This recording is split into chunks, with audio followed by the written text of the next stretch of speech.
This is a really strange time to be celebrating Christmas. Some of you may be able to mix with some of your families or friends.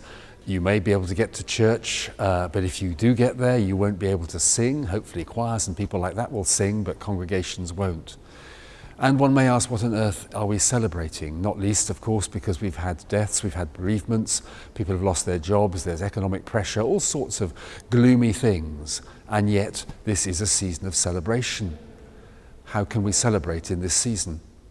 Well, for me, actually, this season has emphasized some of the particular phrases associated with Christmas and especially with Jesus. Actually, these things are more resonant this year for me than they have been in the past. I'm thinking, for example, of that phrase in St. John's Gospel, where the Gospel writer tells us that the Word, that is the very being and essence of God, became flesh and dwelt among us, or made his home among us, set up camp among us. Here is this message about God who comes and shares in our very humanity, who makes himself at home with us. And that's true in this time, as in any time, and perhaps even more in this time. As people are spending their time, some of them on their own, some are isolated, particularly the elderly, some are confused, some are distressed.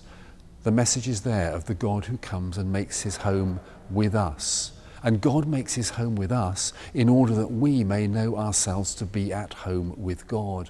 That's what the coming of Jesus is about. And that's something you can celebrate and reflect upon, whether you're with friends or family, whether you're in a place of worship or whether you're in your own home on your own.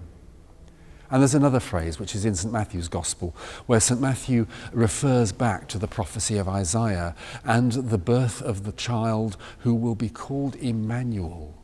And then Matthew tells us this means God with us. God is with us.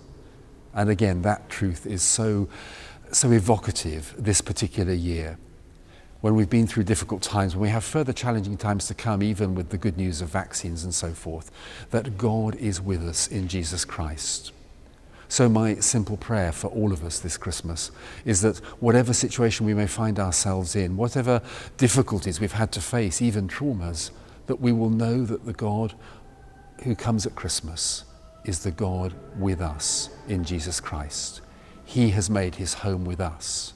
May you know your true home to be with him, and may you know his blessing and his peace.